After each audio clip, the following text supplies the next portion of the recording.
When you mention two words, Yao Ming, you automatically think of his impact on U.S.-China relations. He built an enormous bridge between two cultures and countries. As a member of the NBA's Houston Rockets, he thrilled fans around the globe.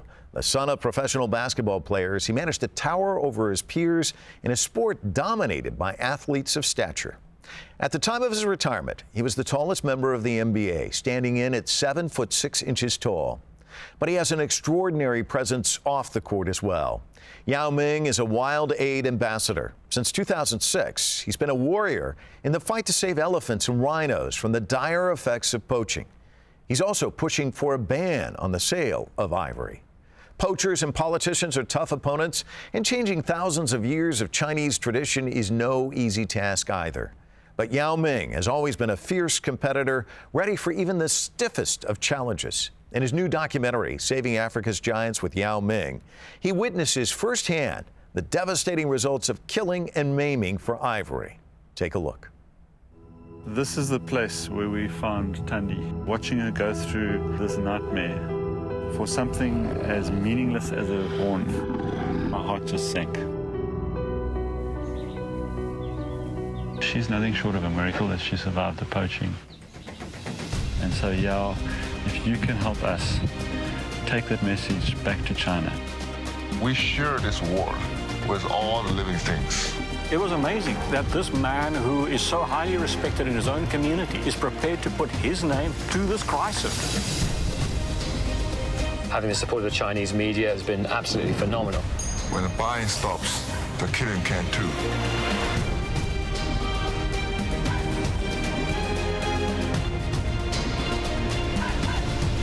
We are going to name you Lena Sakalai because we want you to be our elephant defender. Yao Ming joins us to talk about why conservation is so very important to him. His motto, when the buying stops, the killing stops. Welcome, Yao Ming. Hi, thank you. The defender of the elephants, I mean, that's a pretty tall task, isn't it? Yes, just like you mentioned earlier, it's not an easy task because it is true that we have very deep traditional impact about collecting those animal products there. Now, I read somewhere that Jackie Chan influenced you. Talk to me about his influence. Yes, in early age of Wildaid mission, we also involved other animal products such as tigers, and also shark fin soup. Jackie Chan is involved with the tiger protection, so I watched some of his PSA on TV, on a TV channel. You know, everybody know he's famous, you know, for people now, and also a generation like me. You know, he's a hero for us. He brought us to here.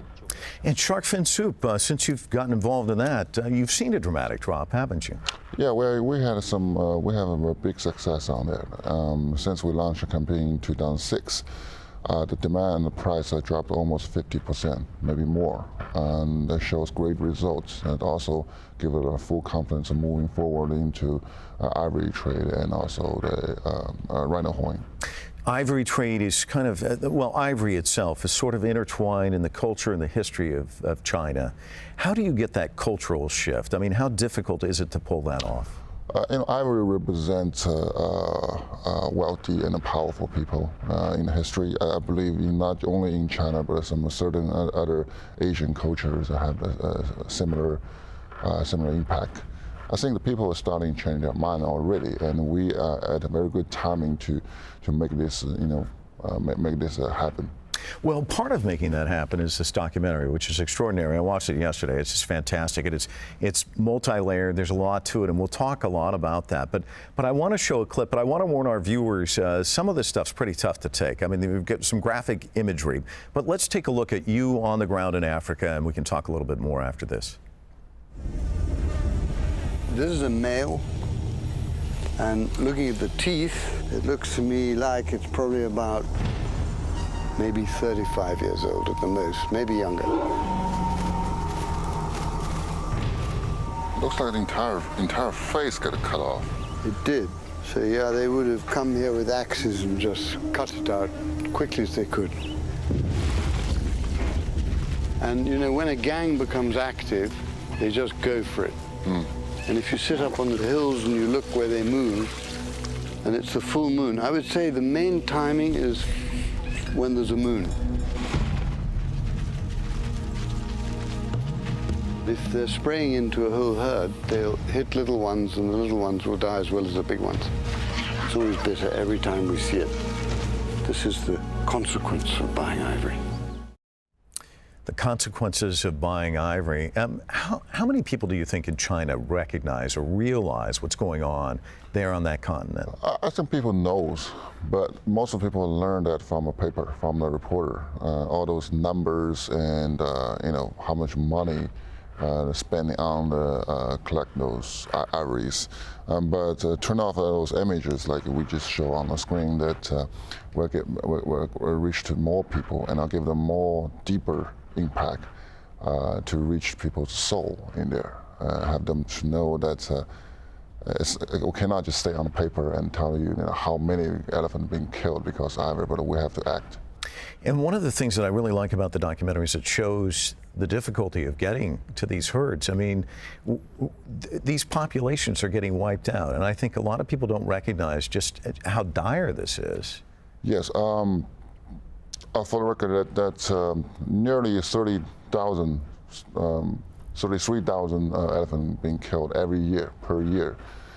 And if you can think of it as, it's one elephant every 15 minutes. When we're talking, maybe there's a life lost already there in Africa. That's how quick it is. And with that number, the entire elephant will be wiped out inside a decade. Jeez.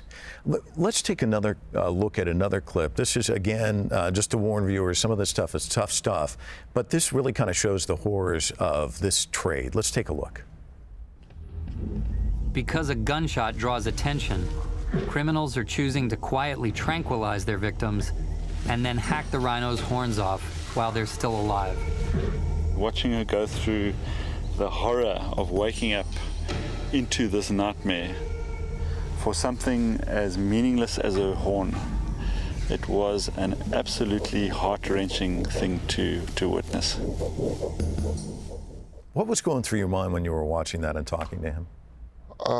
It is very suffering even for me.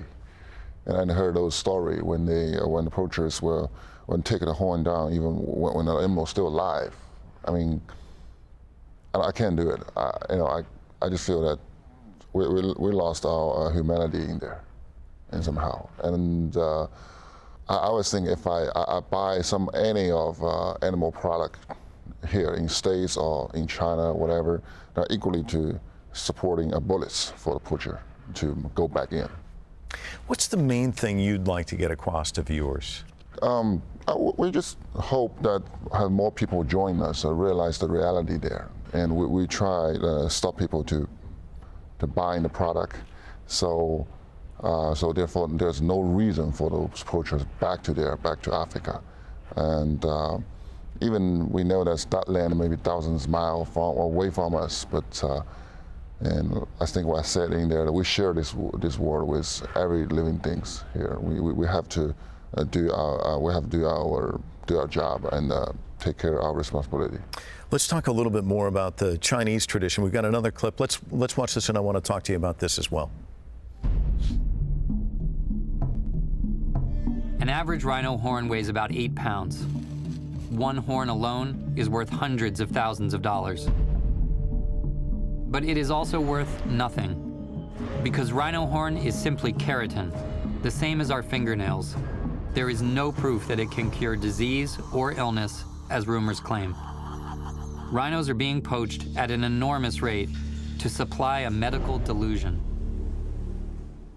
But it is a big part of traditional Chinese medicine. How do you turn the corner there as well? I mean, he says it's a delusion, but there are a lot of people who believe in this. It's some of what you can call this superstitions in there. It is, even I believe it in when I was young. I remember that we have some of our traditional medicine and tell people they have rhino horns in there, but make it into a powder, something in it. A rhino horn has already been officially banned in China by the government back to late 80s.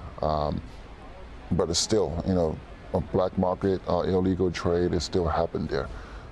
So we have to spread out a message, friend to friend and people to people, to have more people know that actually that the rhino horn is a taking from a living thing, and also that is not like the people say. It's really helpful for the medicine.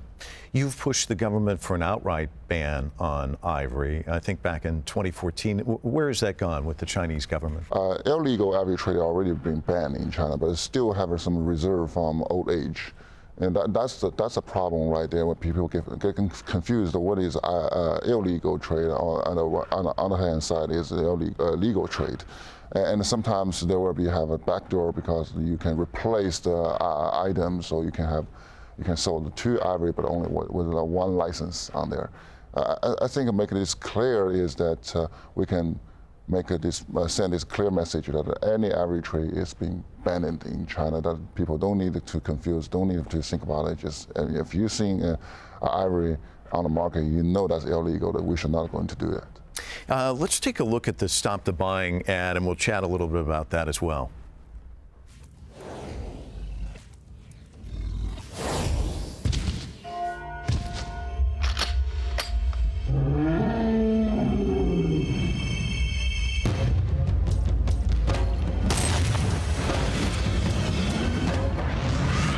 You don't have to play ball to be a great shot blocker.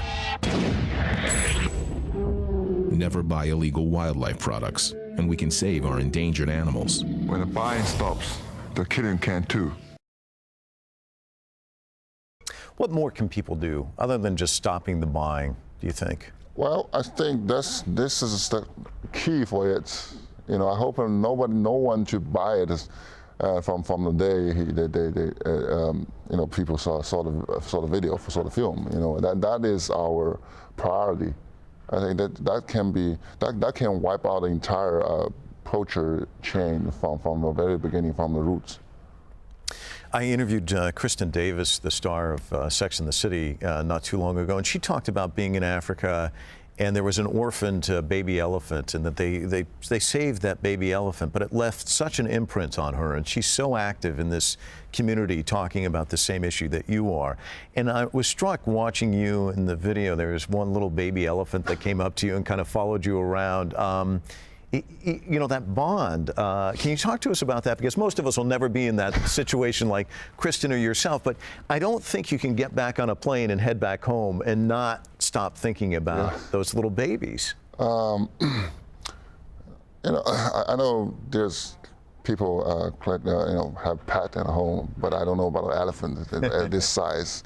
And how, and I think it's amazing. One day that baby elephant will grow probably is 4 or 5 times of my size, but today he's so small and so vulnerable in there.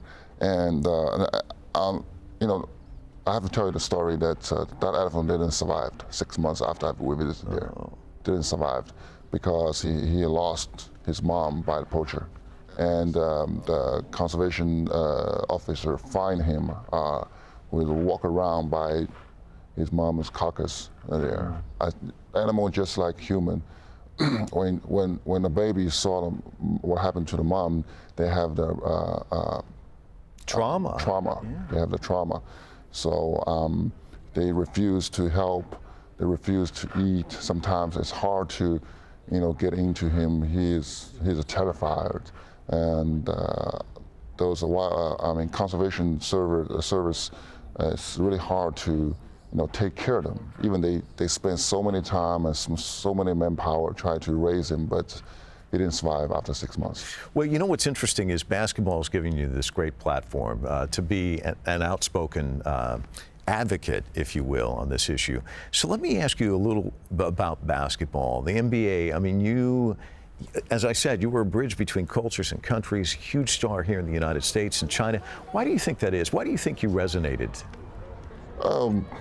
First of all, it must be because of basketball. This sports is so much fun and give me so much of a joy, and being loved by two sides of the people, China and the U.S. And without basketball, of course, I wouldn't be recognized by any of them. That is number one.